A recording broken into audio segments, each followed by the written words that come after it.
Vamos a comenzar la clase de cuello. El cuello es la conexión entre la cabeza y el tronco del animal. Por lo general es una estructura delgada, cilíndrica en el perro y gato, pero más comprimido lateralmente, por ejemplo, en los animales grandes como equino y bovino. El cuello se extiende desde la región del espacio caudal a la mandíbula o espacio retromandibular y articulación atlanto-occipital hasta la entrada del tórax. Su forma varía según la posición de la cabeza. No es lo mismo si el animal agacha la cabeza o la lateraliza hacia un costado o el otro, varía la forma del cuello. El cuello presenta varias regiones que la vamos a estudiar por partes.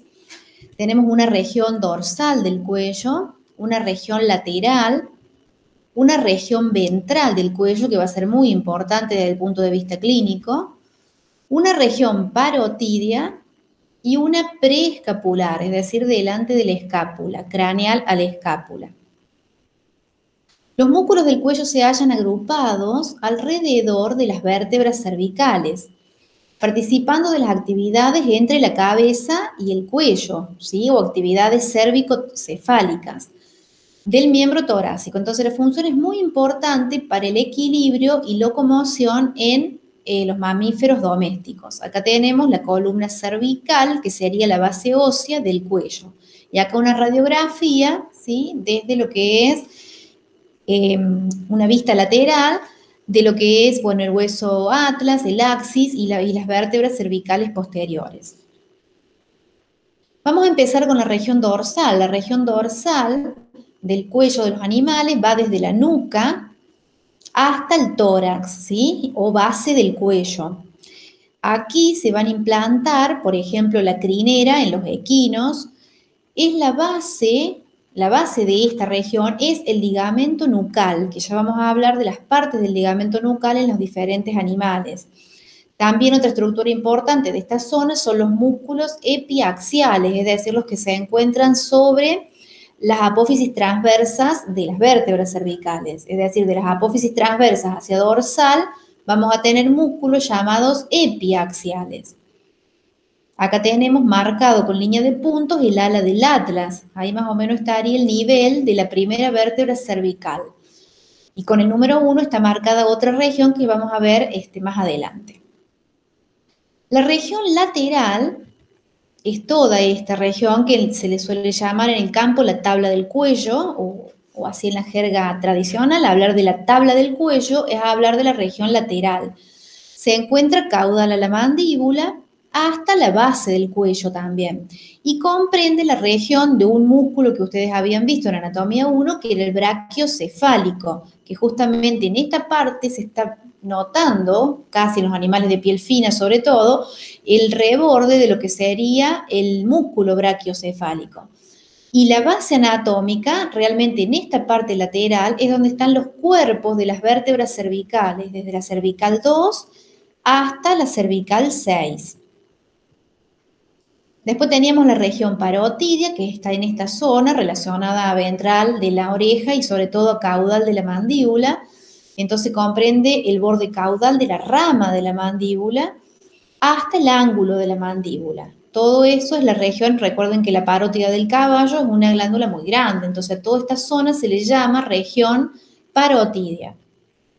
Y acá teníamos que en esa región parotidia, ustedes recuerdan que más internamente se proyectaban unas estructuras muy importantes para el equino, que eran las bolsas guturales, que eran un divertículo de la trompa auditiva.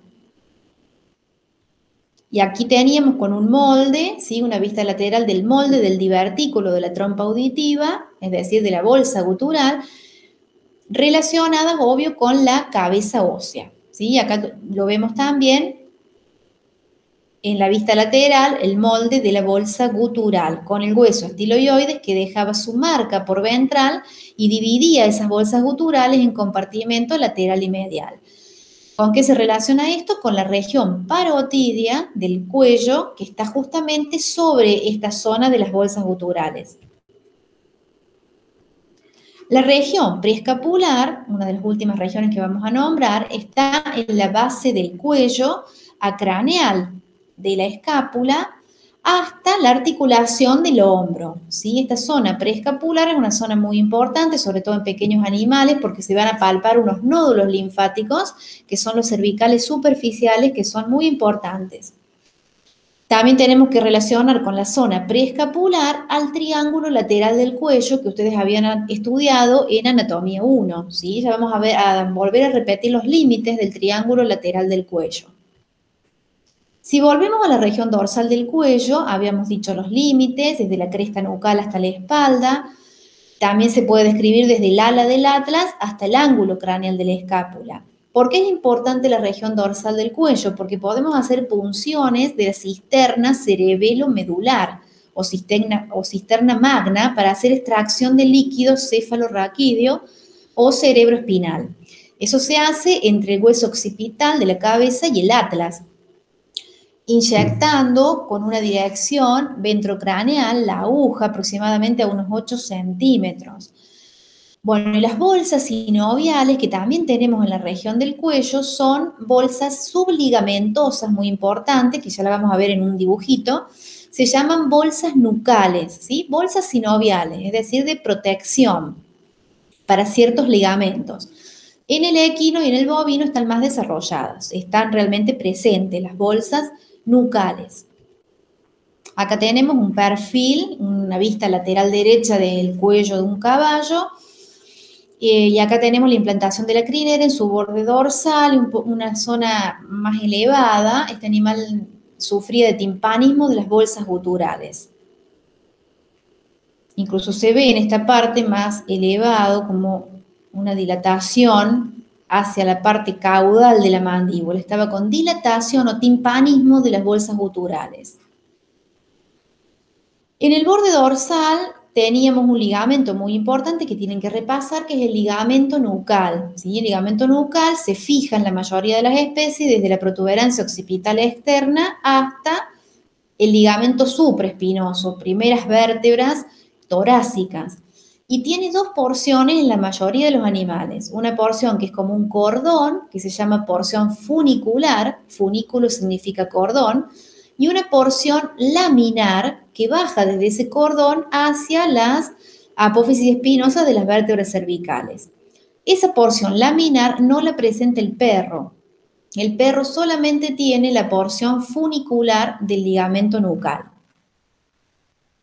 Las bolsas nucales son cavidades llenas de líquido seroso de pequeñas dimensiones y van a tener una bolsa nucal craneal a nivel del hueso atlas, es decir, entre el ligamento nucal y el atlas. Una bolsa nucal caudal sobre el proceso espinoso del axis y una bolsa supraespinosa sobre el proceso espinoso ya de la segunda vértebra torácica. Si la vemos en un dibujito, esta sería la bolsa nucal craneal, esta es la nucal caudal y la supraespinosa no se alcanza a ver porque estaría más caudalmente sobre la segunda apófisis espinosa de la vértebra torácica 2. ¿Por qué son importantes? Porque están protegiendo justamente y se pueden lesionar ante el roce, ¿sí? Por ejemplo, en el equino se sufre de una patología que es el mal de nuca, entonces se inflaman a determinadas bolsas nucales. De interés clínico, como dijimos, el mal de nuca, que estas bolsas están distendidas, se distienden en esa patología por el acúmulo de pus, y el ligamento cervical o nucal puede estar necrótico, es decir, como que se mueren sus fibras, sus células.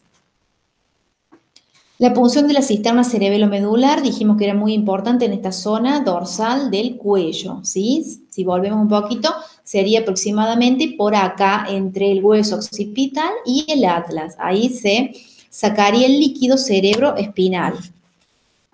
Y ahora vamos a pasar a los músculos que están relacionados con esta zona dorsal del cuello, que son los músculos flexores del cuello. Hay dos músculos importantes que son el largo del cuello y el largo de la cabeza. Acá tenemos, por ejemplo, algunas fibras de lo que serían el largo de la cabeza. Y más profundamente va a estar el largo del cuello. Lo vamos a ver también en un corte transversal para que se entiendan bien de dónde hasta dónde van. Acá tenemos, por ejemplo, el músculo largo del cuello, está bien pegado por ventral a los cuerpos de las vértebras cervicales, es decir, en un corte transversal, si cortamos el cuello en forma transversal, este músculo es el largo del cuello y lateral a él se encuentra el largo de la cabeza, ¿sí? El largo de la cabeza es como más corto, el largo del cuello proviene desde más caudalmente. Por eso acá tienen la descripción de dónde hasta dónde van sus distintas porciones. El largo del cuello tiene una porción torácica y otra cervical, por eso es más largo, ¿sí?, que el largo de la cabeza. ¿Y cuál es la acción? Lo importante es cuál es la acción, que flexiona la cabeza. Y dijimos que este largo del cuello está bien ventral a los cuerpos de las vértebras cervicales. Acá los tenemos en una vista ventral, músculos ventrales de la cabeza del caballo, y acá tenemos nombrados, acá está el recto ventral de la cabeza, y acá tenemos inserción del largo de la cabeza. Y la inserción del largo del cuello, ¿sí? Siempre el largo de la cabeza está lateral al largo del cuello. Esta es una vista lateral también, derecha, de un cuello de equino. Acá tenemos la implantación en la parte dorsal de las crines o crinera y la parte lateral con lo que serían las tablas del cuello. En general se describen, las mismas regiones en los distintos animales. En esta tabla del cuello tenemos dos músculos muy importantes. Acá está nombrado el músculo brachiocefálico y ya vamos a nombrar otro que es el esternocefálico, pero está más hacia ventral. Entre ellos dos, entre el brachiocefálico y el esternocefálico, se va a formar lo que se llama surco yugular. Entonces, vamos a hablar como un accidente anatómico muy importante del surco yugular. Si ustedes ven este perfil lateral, se nota hundido y una especie de, como si fuera un canal hundido. Acá va una vena muy importante circulando por acá, que es la vena yugular externa, donde ustedes van a tener que sacar sangre en el animal. Entonces, ese surco yugular se va a formar entre dos músculos, el brachiocefálico por dorsal y el esternocefálico por ventral. Y acá tenemos también otra estructura para estudiar, es la fosa yugular. Cuando termina el surco yugular más relacionado con la escápula, ahí va a estar la fosa yugular. Es donde uno tiene que, si volvemos un poquito para atrás esta foto, perdón, ahí estaría en esta parte más ventral la fosa yugular. Es donde uno aprieta para que se ingurgite, que se hinche la vena yugular externa. Justo me lo tapa el cartel.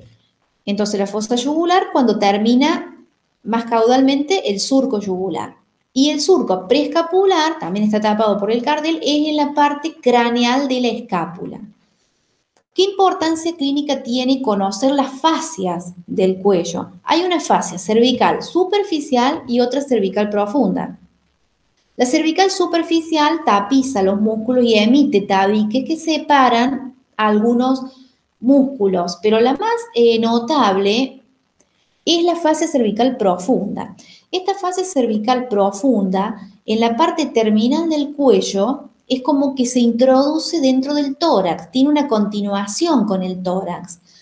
Vamos a leer la importancia clínica. Esa fascia profunda en la parte caudal está unida a la primera costilla, al esternón y a una fascia que está dentro, tapizando las costillas, que es la fascia endotorácica. Entonces, si hay un problema, por ejemplo, una inyección que se ponen las inyecciones intramusculares en la tabla del cuello, si hay un problema de que no se hace en forma aséptica, queda en una forma sucia, digamos, esa inyección intramuscular, hay una contaminación bacteriana, esa infección puede pasar al tórax, ¿sí? Porque se produce una sepsis, como que se ensucia la zona y eso contamina dentro del tórax, ¿sí? Entonces, eso puede ser un problema frecuente en el equino. Siempre tienen que ser en condiciones bien, con mucha limpieza, con mucha desinfección, la zona para poner una intramuscular. Entonces, esa fase cervical profunda, hay que leerla de los libros, es muy importante porque se comunica caudal a la primera costilla con la fascia endotorácica y además esta fase cervical profunda va a formar una estructura dentro del espacio visceral del cuello que se va a conocer como vaina carotidia. Es decir, le hace como una funda a la arteria carótida común, que ya lo vamos a ver avanzando en la clase. Entonces, ¿qué tenemos en la parte lateral? Muy importante la formación del surco yugular. Ahí ven un caballo que gira su cabeza y cómo se marca el surco yugular, de donde ustedes van a poder extraer sangre o administrar algún medicamento endovenoso dentro de la vena yugular externa. Sobre todo se usa en animales grandes, en los bovinos, en el equino, en menor medida, pero se suele usar en los bovinos también. Esta vena yugular externa del perro, acá tenemos en los carnívoros el músculo brachiocefálico por dorsal y el esternocefálico por ventral. Y repasemos, la vena yugular externa se formaba por la unión de la vena maxilar y el tronco linguofacial, que acá se ve en la maxilar y el tronco linguofacial. Otra estructura importante que tenemos que nombrar en el espacio preescapular es el nódulo linfático cervical superficial, que pueden ser 2 o 3, dispuestos justamente en esta zona, craneal a la escápula, y relacionados con el triángulo lateral del cuello, ¿sí? Esos nódulos estaban justamente en ese triángulo lateral del cuello, que estaba formado por el brachiocefálico, por el trapecio y por el lomo transverso. Y que además de esos nódulos linfáticos en la zona del triángulo lateral estaba el nervio accesorio, que era el par craneano número 11, que acá lo tienen en una disección del perro. Ese par craneano 11, que repasarlo, es un nervio motor que inerva el trapecio, al lomo transverso, al brachiocefálico y al esternocefálico. Acá les dejo para que repasen una imagen de bovino. El brachiocefálico, hay que volver a repasar origen, inserción. Recuerden que es un músculo plano, pero es largo a su vez, que tiene una intersección clavicular en el medio que le da origen a una parte que era el cleidocefálico o cleidocervical y una parte que era el cleidobraquial, que iba hacia el brazo. Bueno, los músculos laterales del cuello más importantes que tienen que repasar de sus cuadros de anatomía 1 van a ser el músculo cutáneo del cuello, el trapecio, que acá lo tienen con el 9, la porción cervical, y con el 10 la porción torácica, el músculo brachiocefálico, que es este músculo que acabamos de nombrar, y el subclavio, que hay que repasar, que estaba más desarrollado en el cerdo y en el equino, principalmente en el equino. El músculo cutáneo del cuello, dejo algunas láminas para que impriman y para que lean. Es una lámina muscular compleja el cutáneo del cuello y varía la disposición dependiendo de los animales. Tienen partes variables, por ejemplo, en el perro, a toda esta parte cervical y que se dispone también hacia la cara, se le llama platisma el cutáneo del cuello del perro, ¿sí? Se desplaza ese cutáneo hacia craneal y hay como dos fascias extendidas y después hacia caudal es como que se pierde. Incluso hay un esfínter profundo del cuello, hay distinta disposición de los músculos del cuello cutáneos. Ese platisma, por ejemplo, es muy espeso, formado por fibras longitudinales y oblicuas en los animales grandes, ¿sí? En equino, bovino, ovino y caprino, pero no se extienden sobre la cara. Bueno, acá dejamos la lámina de equino para que comparen con la del bovino. Tienen disposición similar.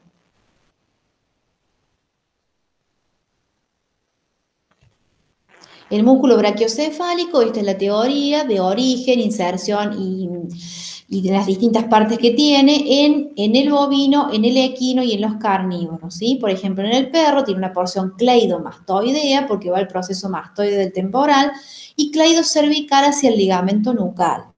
En el bovino cambian un poquito esas inserciones. Pueden repasar esto o de sus cuadros de anatomía 1. Vamos a pasar a una región muy importante que es la región ventral del cuello, que es el eje de esta clase.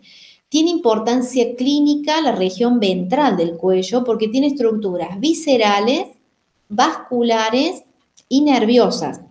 Es decir, hay órganos, hay vasos sanguíneos, hay nervios muy importantes en la parte ventral del cuello. Están ocupando un espacio visceral central. Vamos a tener distintos músculos, el esternocefálico que nombramos recién, pero también hay otro más finito que se llama esternotiroideo, va del esternón al cartílago tiroides de la laringe. El esternoioideo va del esternón a un huesito del ioides, al basioides. Al igual que el homoioideo, que este, por ejemplo, no está desarrollado en el perro, pero sí en los otros animales. Entonces, estos músculos hay que leer origen, inserción, función, y hay que ubicarlos en un corte transversal del cuello. ¿Dónde está la región ventral del cuello importante? Toda esta zona que está en esta parte es la región ventral del cuello. Ocupa, ¿por qué decimos que ocupa un espacio visceral central? Porque tiene un techo que está formado justamente por esos músculos que nombramos, el largo del cuello y el largo de la cabeza. Ese es el techo del espacio visceral. Acá tienen un corte transversal de la vértebra cervical.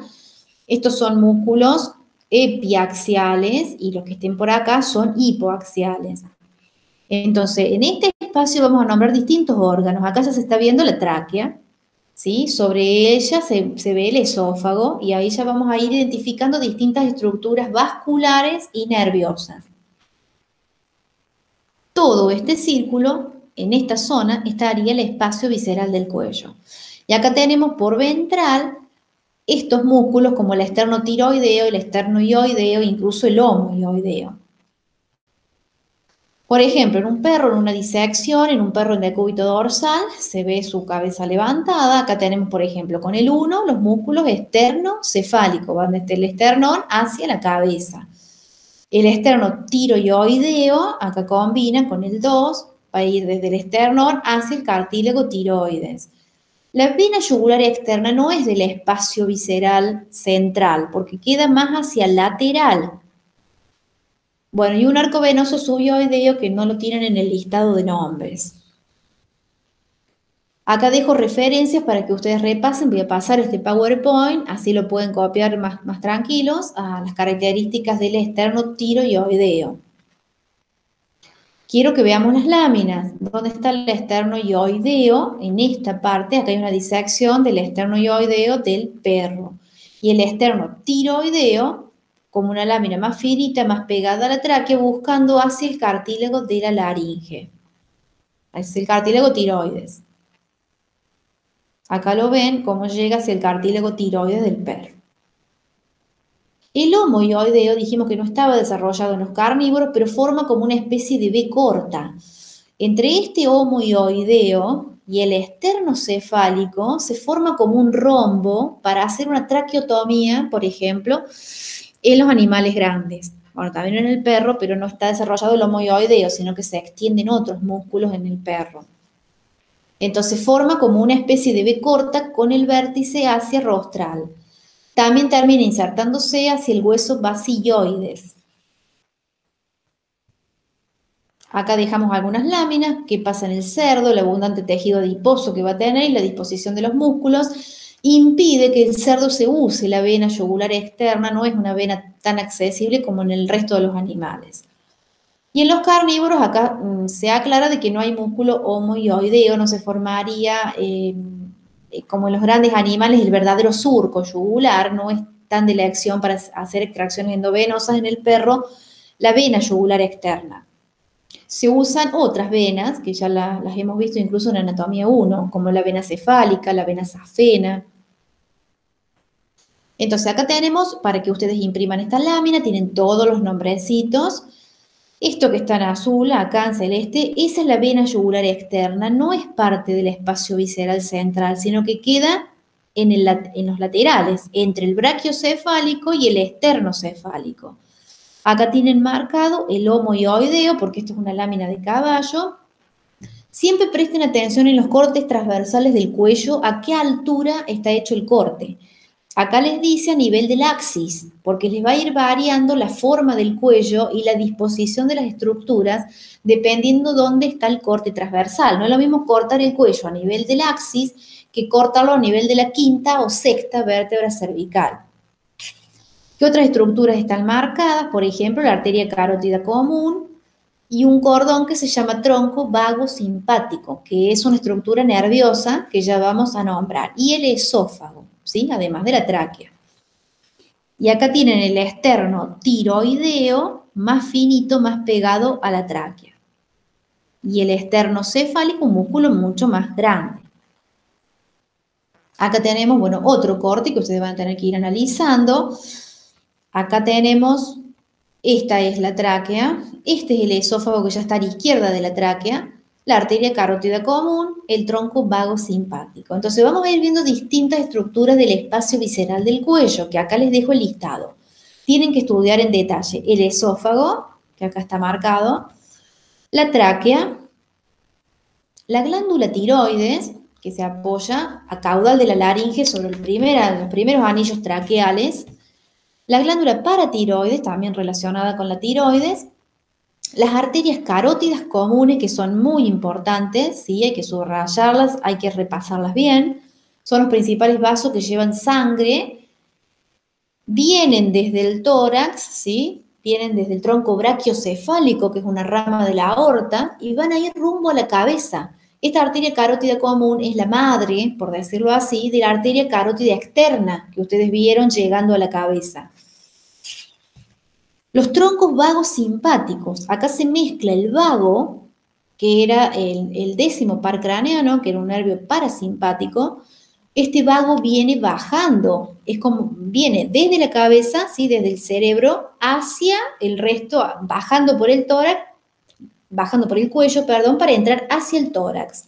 Y el simpático es un nervio que está asociado con él, pero que en realidad las fibras suben, ¿sí? Es como que la dirección del vago baja y el simpático sube, pero son como si fueran dos cables muy pegaditos y se les llama a los dos en común tronco vago simpático, que acá están representados como tronco vago simpático. Lo van a entender cuando avance yo en el tema, incluso cuando dé tórax y sigamos hablando de lo que es el vago y de lo que es el simpático. Aunque ahora quede un poquito en el aire, el tronco vago simpático, relaciónenlo como si fuera un cable grande que adentro tiene como dos cables más finos, ¿sí? O dos fibras de cobre más finas, el vago por un lado y el simpático por el otro. Las venas yugulares internas son otras estructuras del espacio visceral del cuello. Los nervios laringeos recurrentes, que ya vamos a ver que son ramas del vago. Los troncos linfáticos traqueales, también tenemos que hablar un poquito qué función tienen. Y la porción cervical del timo. El timo es una glándula de tipo linfoide o linfática que produce linfocitos T. Tiene que ver con la defensa del animal. Y acá tenemos la vaina carotidia. La vaina carotidia es un tema central de esta clase. Tienen que conocer cómo está conformada la vaina carotidia. Esa es la arteria carótida común, que está con el número 5.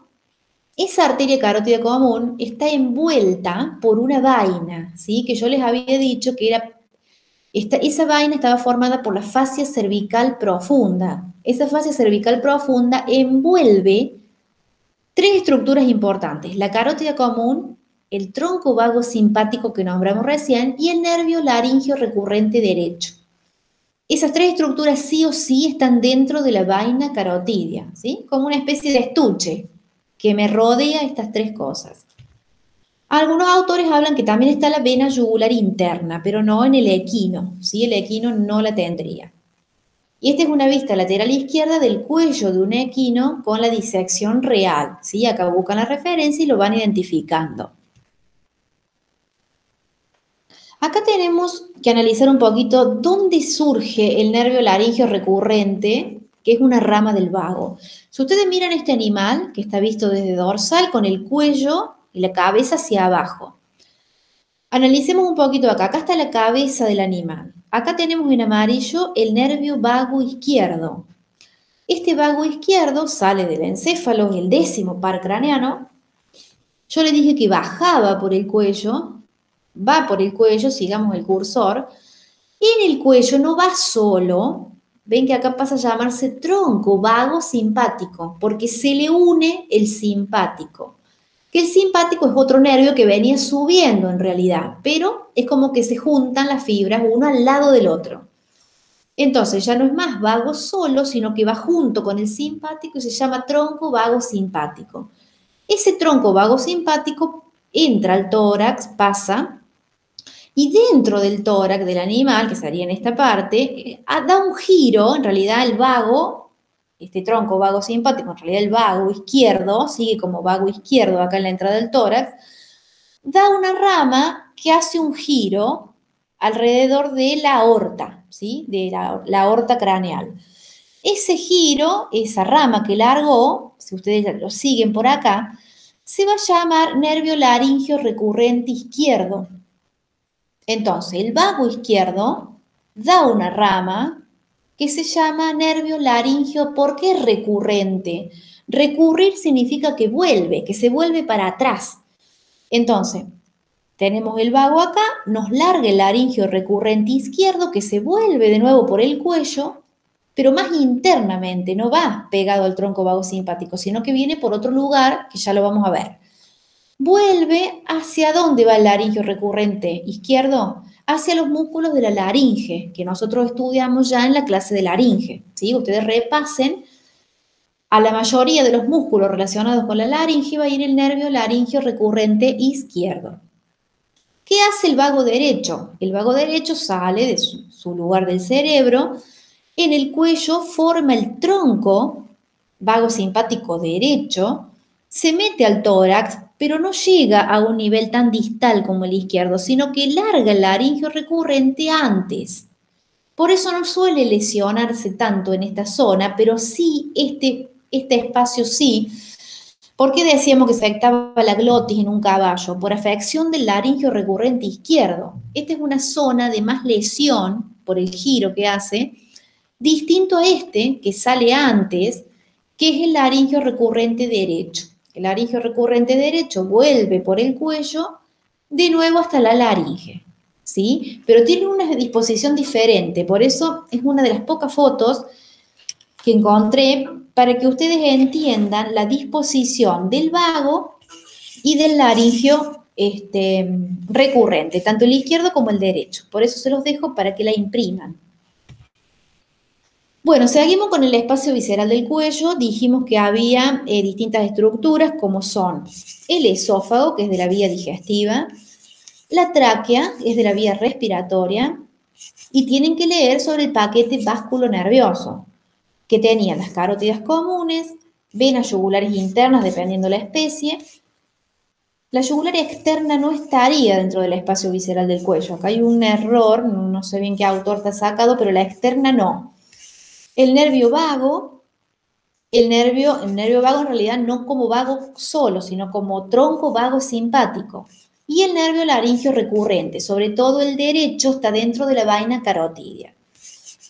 Y las glándulas que tenemos dentro del espacio visceral del cuello, dijimos que estaba la glándula tiroides, que va a producir hormonas, T3, T4, similar al humano, y las glándulas paratiroides, que tienen que ver con el metabolismo del calcio, ¿sí?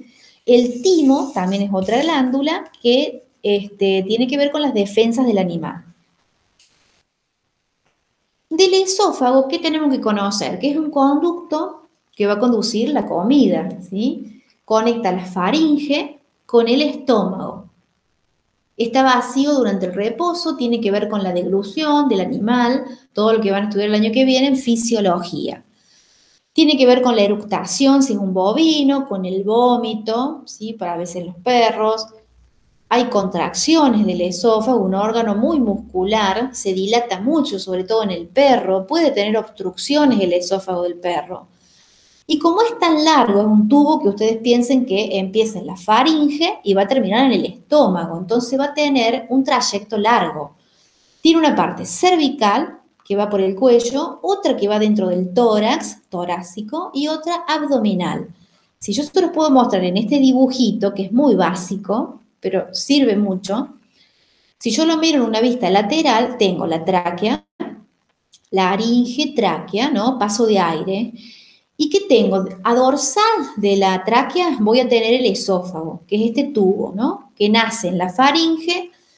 Primero tiene un recorrido dorsal a la tráquea, luego se va a la izquierda de la tráquea, suele entrar a la izquierda hasta la primera costilla, pasa la primera costilla, se mete al tórax, ¿sí? Al tórax óseo que ustedes habían visto, o a toda la cavidad torácica. Cuando pasa la primera costilla ya se llama porción torácica del esófago. Acá tenemos la porción cervical en el cuello, la porción torácica dentro del tórax, y ustedes saben, habrán estudiado ya en secundario que hay un músculo que separa el tórax del abdomen que se llama diafragma.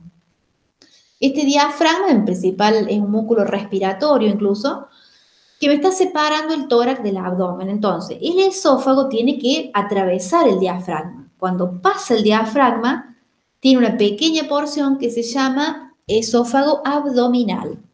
Y ese esófago abdominal ya termina desembocando en el estómago.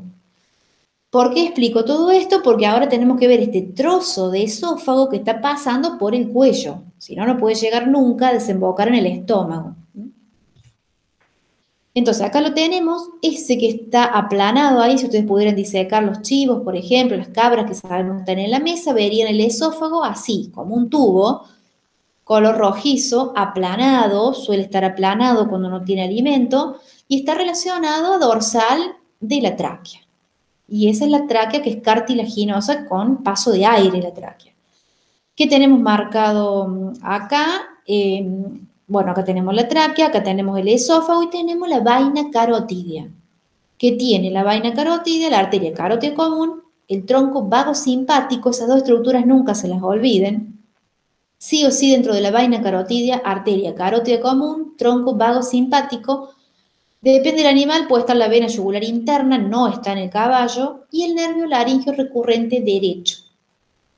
Después otra cosa del espacio visceral del cuello es la glándula tiroides, que esa está relacionada a los primeros anillos traqueales.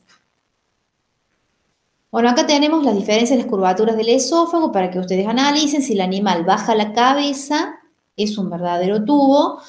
Cuando eleva la cabeza puede haber ciertas curvaturas que hace el esófago. La tráquea, van a leer ustedes un poquito de los libros, es un tubo, es cartilaginosa la tráquea. Hay que asegurar con la tráquea la entrada de aire hacia los pulmones, ¿sí? Y bueno, y acá tenemos los distintos animales, bovino, equino, cómo son los anillos traqueales. En esta otra se ven que esos anillos de la tráquea están abiertos por dorsal. Estos son cortes transversales de los anillos de la tráquea. Y fíjense, no es lo mismo mirar un equino, miren la forma en el bovino, como el cuello es más, la tráquea es más aplanada lateralmente, y estos anillos arriba están cerrados por un músculo liso traqueal. En el perro y en el gato el músculo liso está por fuera y en el resto de los animales son internos, pero son detalles que no vienen al caso. Región tráquea, lugar de la traqueotomía, les había dicho que se formaba entre el músculo homoioideo y el esternocefálico, ¿sí? También contribuye el esternoioideo fusionado. Y en ese lugar, más o menos, sería, el círculo indica el lugar de traqueotomía. A veces hay que hacer incisiones para permitirle el paso del aire al animal. La glándula tiroides es una glándula endocrina, de tipo endocrina porque produce hormonas, donde se sitúa en relación a los primeros anillos traqueales. ¿Qué función tiene? Producir hormonas, que dijimos la T3, la T4, es decir, la tiroxina, la triodotironina, esto lo van a ver en fisio el año que viene, tienen que ver con el metabolismo del calcio. Anatómicamente se les va a preguntar dónde se ubica la glándula tiroides en relación a los primeros anillos traqueales. Acá tenemos las tiroides de los distintos animales, no tienen la misma forma, no es lo mismo en el bovino, suelen tener dos lóbulos unidas por un istmo. En el equino el istmo es muy débil, en el perro suele ser un lóbulo más grande que el otro. En el porcino es la forma más similar al humano, ¿sí? Parece como un escudo. En realidad la glándula tiroides proviene su nombre del griego tirios, que significa escudo. Por eso parecen como un escudo. Y las paratiroides son más chicas, están craneal a la tiroides, muy próximas a ella. También son glándulas, es una glándula par, y que tiene que ver con el metabolismo del calcio, produce paratormona.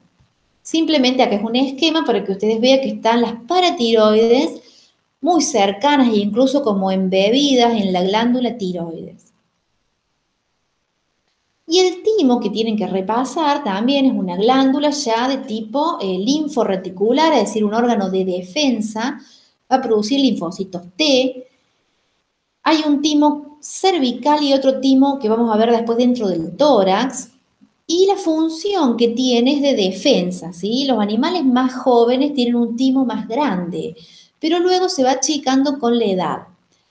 Lo podemos relacionar con algo práctico, lo que se come, que se pide en la carnicería, que es la molleja para comer en los asados, es el timo, el verdadero timo.